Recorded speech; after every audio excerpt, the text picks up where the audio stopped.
आज हम computer networking की दुनिया में थोड़ा गहराई में जाएंगे।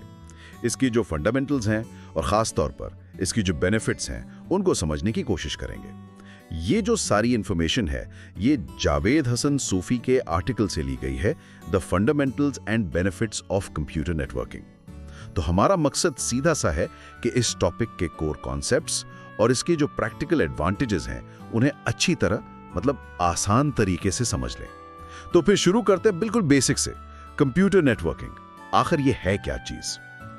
देखिए, बिल्कुल आसान लफ्जों में ये एक प्रोसेस है जिसमें हम दो या दो से ज्यादा कंप्यूटर्स को आपस में कनेक्ट करते हैं। अब इस कनेक्शन का फायदा क्या है? फायदा यह है कि ये कंप्यूटर्स आपस में कम्युनिकेट कर सकते हैं, इंफॉर्मेशन यानी डेटा एक्सचेंज कर सकते हैं और सबसे इंपॉर्टेंट रिसोर्सेज शेयर कर सकते हैं। जैसे कि एक ऑफिस में सोचें, कई कंप्यूटर्स होते हैं, वो सब मिलकर एक ही प्रिंटर यूज कर सकते हैं, या फाइल्स शेयर करना हो गया, या फिर एक ही इंटरनेट कनेक्शन को मल्टीपल डिवाइसेस पर इस्तेमाल करना। ये सब नेटवर्किंग से मुमकिन है। और ये कनेक्शन ये फिजिकल वायर्स के थ्रू भी हो सकता है, जैसे लैन केबल्स होती हैं, या फिर वायरलेस टेक्नोलॉजी से, जैसे हम सबके घरों में आजकल वाईफाई लगा होता है। दोनों तरीके हैं। अच्छा, अब सवाल ये उठता है कि ये सिस्टम काम कैसे करता है। चलें इसको थोड़ा सा खोल कर देखते हैं। नेटवर्क में जितने भी कंप्यूटर या डिवाइस शामिल होते हैं, हर एक को हम एक नोड कहते हैं। टेक्निकल टर्म है नोड। ये सारे नोड्स जो हैं ये आपस में कम्युनिकेशन मीडिया से जुड़े होते हैं। वो मीडिया केबल्स भी हो सकती हैं या फिर वायरलेस सिग्नल्स जैसे वाईफाई। लेकिन सिर्फ कनेक्शन काफी नहीं होता। इन डिवाइसेस को आपस में बातचीत करने के लिए कुछ रूल्स फॉलो करने पड़ते हैं। इन रूल्स को कहते हैं नेटवर्क प्रोटोकॉल्स। जैसे इंसान बात करते वक्त जुबान और ग्रामर के रूल्स फॉलो करते हैं, वैसे ही कंप्यूटर्स प्रोटोकॉल्स फॉलो करते हैं। इसकी सबसे आम मिसाल है TCP/IP प्रोटोकॉल स्वीट। ये प्रोटोकॉल्स इंश्योर करते हैं कि डेटा जो है वो पैकेट्स की शक्ल में सही तरीके से सही डेस्टिनेशन तक पहुंच जाए। बिल्कुल वैसे ही जैसे पोस्ट ऑफिस काम करता है ना, खत सही पते पर पहुंचाने के लिए। इस पूरे सेटअप में अक्सर एक कंप्यूटर सर्वर का रोल प्ले करता है। सर्वर वो होता है जो रिसोर्सेज प्रोवाइड करता है, जैसे फाइल्स या एप्लीकेशंस, और दूसरे कंप्यूटर्स जो हैं वो क्लाइंट्स के तौर पर काम करते हैं जो उस सर्वर से रिसोर्सेज को एक्सेस करते हैं। ये क्लाइंट सर्वर मॉडल काफी कॉमन है। आज के डिजिटल दौर में नेटवर्किंग की अहमियत वो तो शायद बताने की जरूरत ही नहीं है।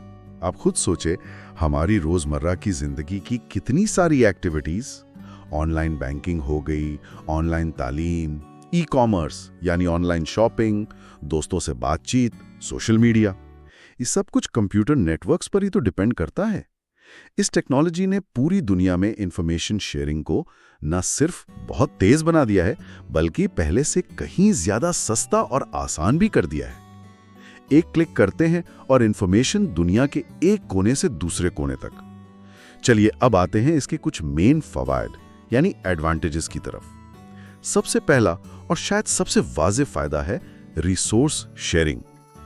मतलब एक नेटवर्क में मौजूद मल्टीपल यूजर्स वो महंगी डिवाइसेस जैसे हाई क्वालिटी प्रिंटर्स, स्कैनर्स या कोई खास सॉफ्टवेयर आपस में शेयर कर सकते हैं।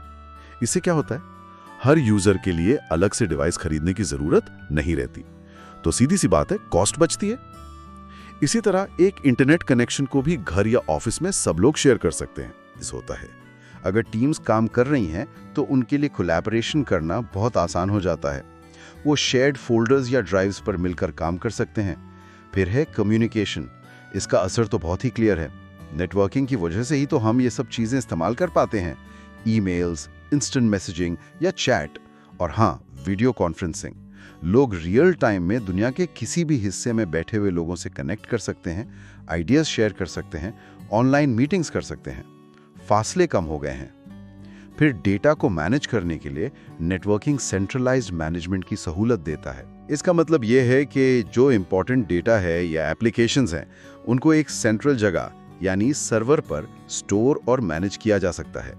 इससे न सिर्फ डेटा को एक्सेस करना आसान होता है, बल्कि उसकी सिक्योरिटी और उसका बैकअप लेना भी ज्यादा ऑर्गेनाइज्ड हो जाता है।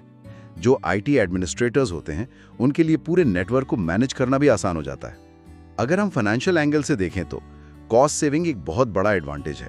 जैसे पहले कहा, रिसोर्स शेयरिंग, प्रिंटर्स, इंटरनेट से हार्डवेयर की कॉस्ट कम होती हैं। फिर सॉफ्टवेयर को सेंट्रली इंस्टॉल करना और मेंटेन करना, इससे भी वक्त और पैसा दोनों बचता है।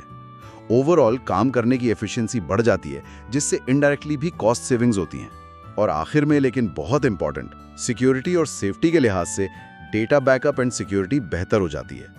जब डेटा सेंट्रली सर्वर पर स्टोर होता है तो उसका रेगुलर बैकअप लेना आसान हो जाता है, रूटीन बन जाती है। खुदा न खास्ता अगर कोई एक क्लाइंट कंप्यूटर खराब भी हो जाए, डेटा सर्वर पर महफूज रहता है, टेंशन कम होती है। इसके अलावा एक सेंट्रल पॉइंट से सिक्योरिटी पॉलिसीज लगाना, जैसे फायरवॉल्स या एक्सेस कंट्रोल सेट करना, ये ज़्यादा इफेक्टिव होता है। तो हमारी इस सारी गुफ्तगू का खुलासा यानी कंक्लूजन ये है कि कंप्यूटर नेटवर्किंग जो है वो मॉडर्न टेक्नोलॉजी की बुनियाद है, एक तरह से बैकबोन है। ये कंप्यूटर्स को आपस में जोड़कर कम्युनिकेशन को बेहतर बनाता है, रिसोर्सेज को एफिशिएंटली शेयर करने का मौका देता है और डेटा को मैनेज करना भी आसान बनाता है। इससे ना सिर्फ काम में तेजी आती है बल्कि कॉस्ट में भी कमी आती है। और ये सिर्फ ऑफिसेज या बिजनेसेस के लिए ही नहीं, हमारी रोजमर्रा की जिंदगी का भी एक नागुज़ीर हिस्सा बन चुका है।